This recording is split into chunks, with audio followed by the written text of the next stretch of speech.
আমাদের ভাগ্য এতই ভালো যে আল্লাহ তাআলা আমাদেরকে রুহের জগতে অত্যন্ত পছন্দ করে দুনিয়ার জগতে আমাদেরকে মুসলমানের ঘরে কবুল করেছেন। এই দুনিয়াতে মানুষ পাঠানোর দায়িত্ব কার? আল্লাহ যদি আমাদের হিন্দু বৌদ্ধ খ্রিস্টানদের ঘরে পাঠায় দিত আমাদের করার কিছুই ছিল না, কিন্তু আল্লাহ ওই সকল ঘরে না পাঠায় আমাদেরকে সরাসরি আল্লাহর পছন্দনীয় ইসলামের মধ্যে কবুল করেছে। খুশি না বেজার? আল্লাহ ঘোষণা করেছেন, ওমাইয়াবতাগি গয়রাল ইসলামি দীনান ফালাই ইউকবালা মিনহু। ইসলাম ছাড়া অন্য কোনো জীবন ব্যবস্থা কেউ যদি গ্রহণ করে, আল্লাহ বলেছেন কখনোই তা কবুল করা হবে না। ইসলাম ছাড়া অন্য কোনো জীবন ব্যবস্থা গ্রহণ করা যাবে না।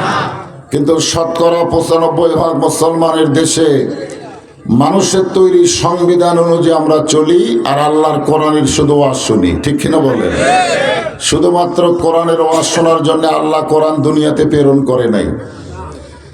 যে কোরআন সম্পর্কে আল্লাহ বলেছেন, অনুনাজ্জিলু মিনাল কোরআনি মা হুয়া শিফাউ ওয়া রাহমাতুল লিল মুমিনিন। এখানে একটা কোরআন শরীফ দেওয়া দরকার ছিল টেজের উপরে। আমরা যেভাবে কোরআন শরীফ শুনতেছি, খুব খেয়াল করেন, বহুদিন হলে আমরা শুনতেছি। আমার ওয়াজের বয়স হলো ৪২ বছর। তাহলে চিন্তা করেন বাংলাদেশ হওয়ার পরে কত বছর হলো? প্রায় ৫৫ বছর হলে আমরা শুধু কোরআনের ওয়াজ শুনতেছি। বাস্তবে আল্লাহর কোরআন আমরা বাংলাদেশে দেখতে পাচ্ছি না। এই জন্য মুসলমানের এবারের কথা হলো, সব দেখা হলো শেষ, আগামীতে দেখব সংসদে আল্লাহর কোরআনের বাংলাদেশ। আমরা দেখতে চাই এই কোরআনটা আসলে কি। আপনাদের চাইতেও বেশি গুরুত্ব দিয়ে যিনি ওয়াজ শুনছে তার নাম কি? আবু জেহেল। নবী যখন কোরআন তেলাওয়াত করত, চোরের মতন চুপি চুপি পিছনে দাঁড়িয়ে কোরআন তেলাওয়াত শুনত। সকালবেলা গিয়ে বলতো মিটিংয়ের ভিতরে হঠাৎ মুখ ফসকে বলে ফেলেছে, এত সুন্দর কোরআনের বাণী, রাতটা কোন দিক দিয়ে গেল আমি বুঝবারই পারিনি। সুবহানাল্লাহ বলেন। আবু জেহেল কি কোরআনের বিরুদ্ধে কইছে? কোরআনের পক্ষেই বলেছে, এত সুন্দর কোরআনের বাণী, রাতটা কোন দিক দিয়ে গেল আমি বুঝবারই পারিনি। তা আবু সুফিয়ান বলে, নেতা যেই কোরআন শুনতে রাত কোন দিক দিয়ে যায় বোঝা যায় না, সেই কোরআন ধরলে অসুবিধা কি? না শুনলেই যদি এত মজা হয় তাহলে সেটা ধরার দরকার আছে না? আবু জেহেল বলতেছে, এই কোরআনকে যদি ধরি তাহলে আমার ভুয়া নেতৃত্ব চলবে না। আজকে এই বাংলাদেশে যারা আল্লাহর কোরআনকে মাইনাস করে রাজনীতি করতে চায় তারাই আবু জেহেলের দোসর। জোরে বলেন কথা ঠিক না? আমরা শতকরা ৯৫% মুসলমানের দেশে আবু জেহেলের নেতৃত্ব আগামীতে আর দেখতে চাই না। জোরে কথা ঠিক। মুসলমানের ঘরে আল্লাহ আমাদেরকে কবুল করলেন, আর আমরা মানুষের তৈরি সংবিধান অনুযায়ী চলবো, এটা আর চলতে দেওয়া যায় না। আমার সঙ্গে কি আপনারা একমত? কারা কারা একমত? ওয়াজের শুরুতে দুই হাত তুলে আমার আল্লাহকে দেখান। লিল্লাহি তাকবীর। হাত নামান। আল্লাহ তাআলা আমাদেরকে মুসলমানের ঘরেই শুধু কবুল করে নাই, বিশ্ব নবীর উম্মাত হিসাবে আল্লাহ আমাদেরকে কবুল করেছেন। আপনারা বলেন তো, বিশ্ব নবীর উম্মত হয়ে আমাদের লাভ কি? কি লাভ? আমাদের নবী শুধুই নবী, তাই না? আজকে আমাদের বাংলাদেশে অনেক মুসলমান নবীকে শুধু নবী বিশ্বাস করে, কিন্তু নেতা হিসাবে মানবার চায় না। এরকম কিছু মুসলমান আছে না? নাই? নবীর প্রতি দরুদ পড়ে, নবীরে সালাম করে মসজিদের ভিতরে, কিন্তু নবীর সমাজ গড়ার কাছে অনেকের দ্বন্দ্ব মনে বাজে। নবীর মক্কার ১৩ বছরের জীবনী অনেকেই শুনবার চায়, কিন্তু হিজরত করার মদিনার রাষ্ট্রপতি নবীর জীবনী অনেকের অন্তরে চুলকায়। জোরে কথা ঠিক কিনা? হিজরত করার পরে আমাদের নবী বাতিলের সঙ্গে আপোষ করে নাই, বরং নিজে বাতিলের বিরুদ্ধে 27টা যুদ্ধে সেনাপতিত্ব করেছেন। আজকে আমরা সেই নবীর উম্মতের দাবি করি। বিশেষ করে আল ওলামা ওয়ারাসাতুল আম্বিয়া, আলেমরা হচ্ছেন নবীদের ওয়ারিস। আমি প্রত্যেকটা আলেমদের বলবো, আর বাতিলের সঙ্গে আপোষ করার সময় নাই। মাথার পাগড়ি মাজায় বানতে রাজি আছেন, জোরে গান কথা ঠিক কিনা?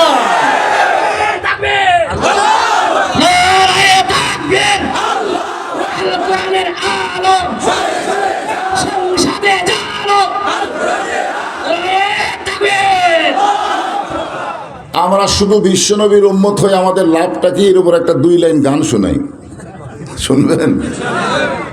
আছেন আমার মুক্তার, আছেন আমার বারিস্টার, শেষ বিচারের হাইকোর্টেতে তিনি আমায় করবেন পার।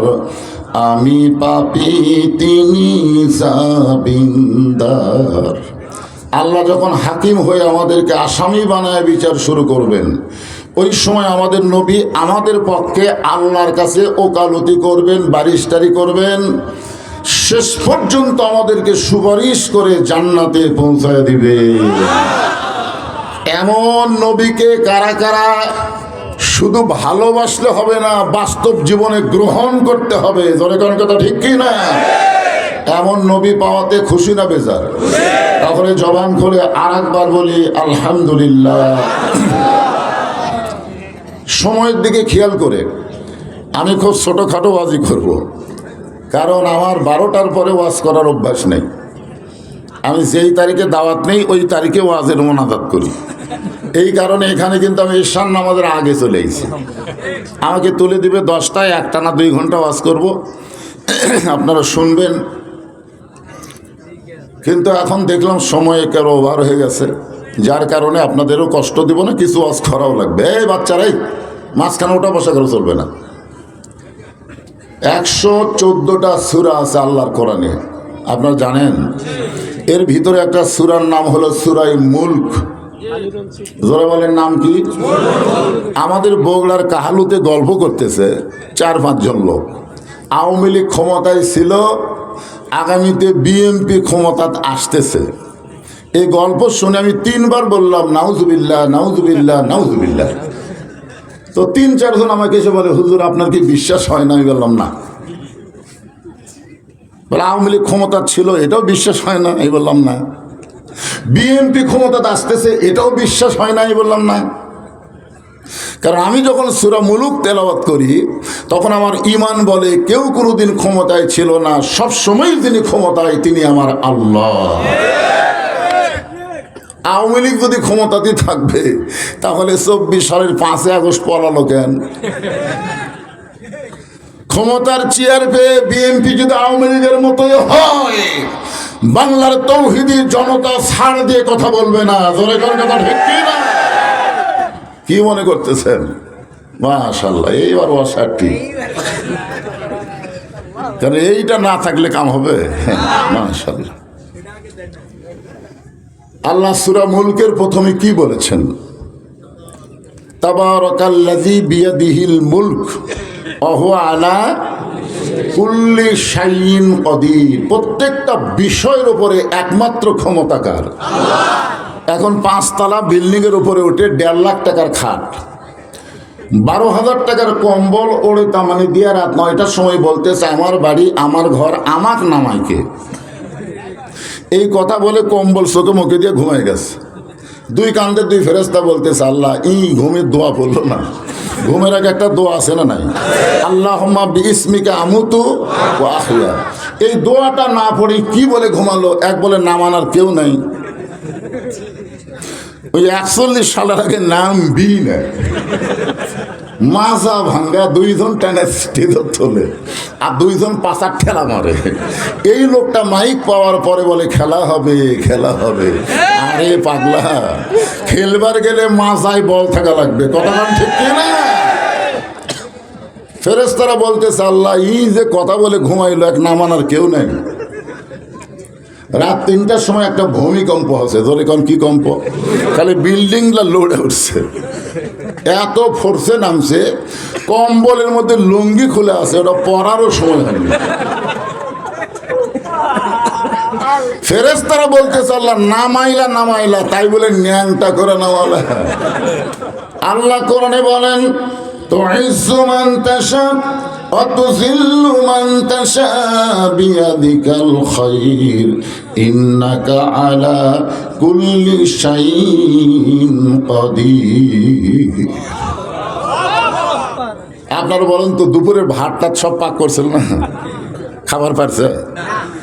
আসলে ন্যাংটা করে নেমে দিছে। আজকে এখানে সূরা মুলকের তাফসীর শুনতে গেলে বিশ্বাস করে সবাইকে বলতে হবে সমস্ত ক্ষমতার মালিক কে। কিছুদিন আগে দিনাজপুরে ওয়াজ করতেছি, এক হাজী সাহেব আমার পাশে বসে বলতেছে, হুজুর আপনারা কি রাজনীতি ছাড়া ওয়াজ বোঝেন না? কোরআনের মঞ্চে আপনারা রাজনীতি করেন কেন? তাই বললাম হাজী সাহেব আপনি তো হজ করবার যাও রাজনীতি করছেন। হাজী সাহেব বলতেছে আল্লাহর শপথ আমি হজ করবার যাও রাজনীতি কম করলাম। আমি কইলাম আল্লাহর ঘর সামনে নিয়ে আপনি একটা তাল বিয়ে পড়ছেন, আপনার মনে আছে? লব্বাইক আল্লাহুম্মা লব্বাইক লব্বাইক লা শারীকা লাকা লব্বাইক ইন্নাল হামদা ওয়ান নি'মাতা লাকা ওয়াল মুলক লা শারীকা লাক। আপনি বলেন তো লাকা ওয়াল মুলক লা শারীকা লাকের অর্থ কি? হাজী সাহেব বলে হুজুর সবাই কজে আমও করছি। আমি বললাম হাজী সাহেব এই আরবির বাংলা অর্থ হলো রাজত্বের ভিতরে রাজনীতির ভিতরে একমাত্র আল্লাহ ছাড়া আমি অন্য কাউকে স্বীকার করি না। আপনি হজ করার আগে যে দলই করেন, হজ করার পরে যদি আল্লাহর দল না করেন আপনার হজ কবুল হবে না। প্রত্যেকটা হাজী সাহেব হাজিগিরি রাখতে গেলে দল করা লাগবে কার? আরো জোরে জোরসে বলুন। কোন মানুষের দল মানুষ করতে পারে না, মানুষ করতে হবে আল্লাহর দল। জোরে বলেন কথা ঠিক? আল্লাহ সূরা মুলকের 2 নম্বর আয়াতে বললেন আল্লাযী খালাকাল মাউতা ওয়াল হায়াতা লিয়াবলুয়াকুম আইয়ুকুম আহসানু আমালান ওয়া হুয়াল আজিজুল গফুর।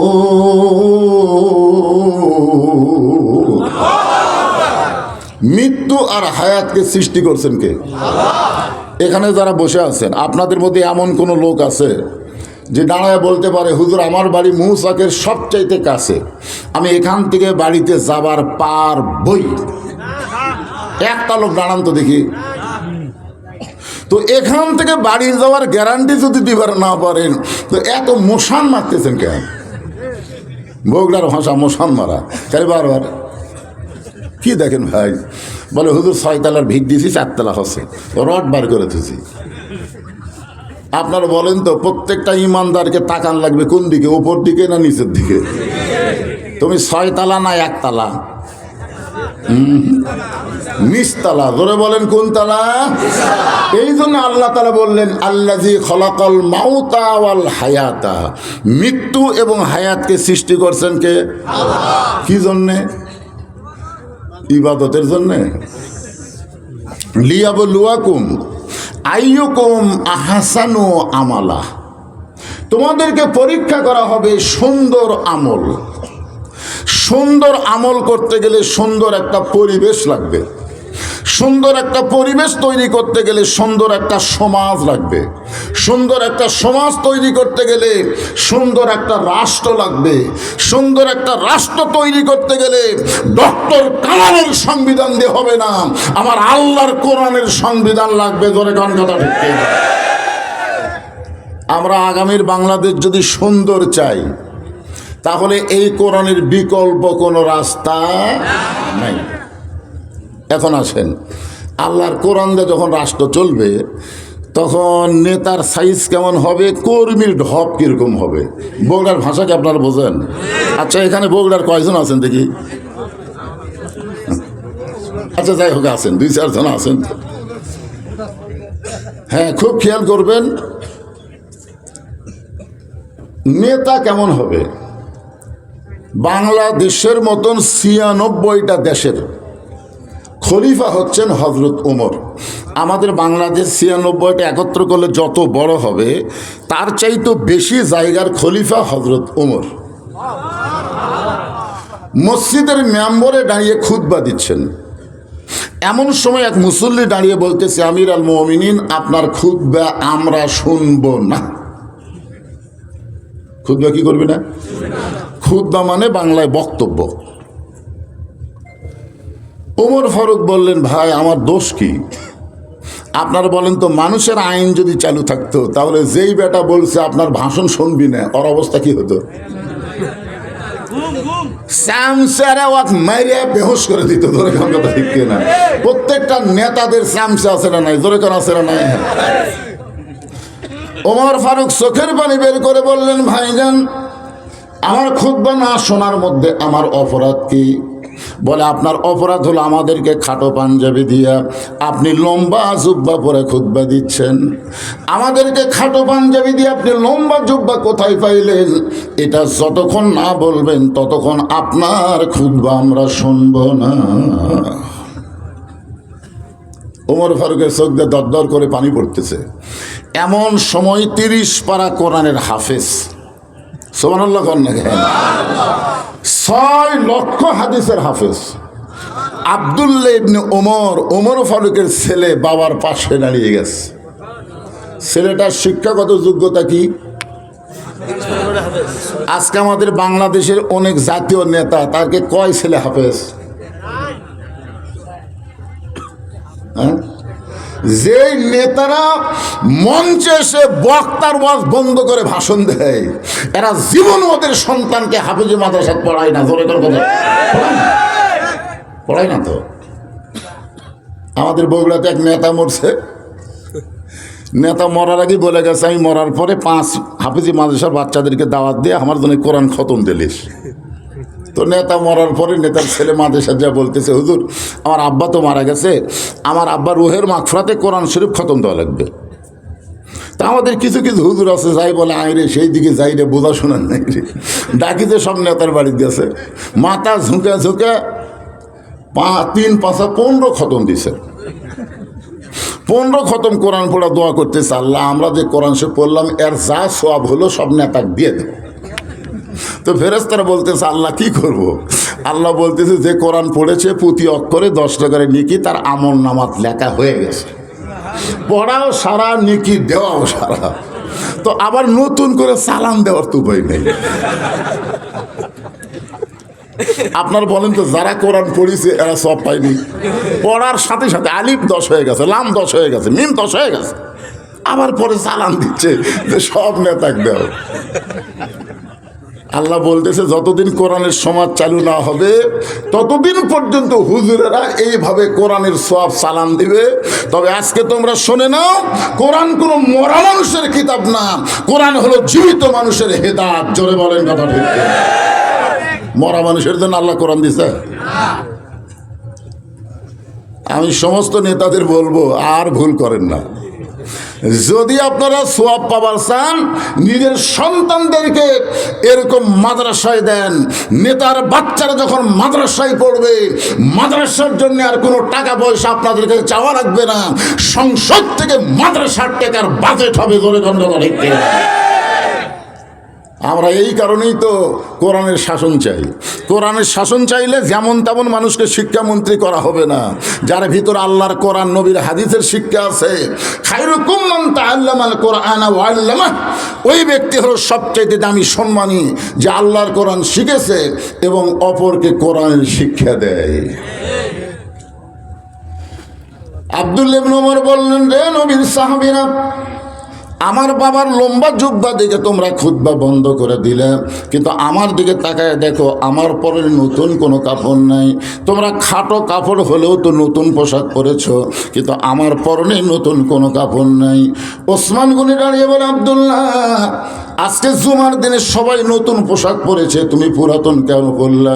আব্দুল্লাহ বলতেছে, আমি যদি নতুন কাপড় পরতাম তাহলে আমার বাবার জুব্বা লম্বা হতো না।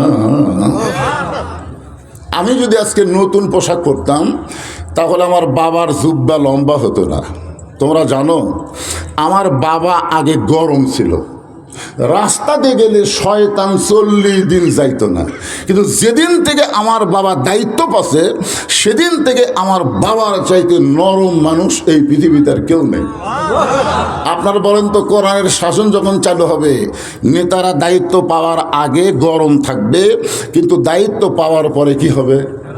নরম হয়ে যাবে। সব মানুষ নেতার কাছে যাওয়ার পারবে, কিন্তু যতদিন কোরআনের শাসন চালু না হবে ততদিন পর্যন্ত ভোটের আগে নেতারা নরম থাকবে, কিন্তু ভোটের পরে ওরকে কাছেই যাওয়া যাবে না। আমাদের এলাকায় এক নেতা এতই নরম, বুঝলেন, গাড়ি থামে নামছে, নেমা ফকিরক সালাম দিয়ে, সালাম আলাইকুম চাচা কেমন আছেন?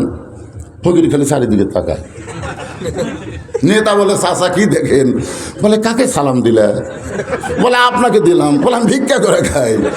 ভোটের আগে আপনিও যা হামু তাই। হাইরে নেতার চরিত্র ভাই, ফকির পর্যন্ত সালাম পায়।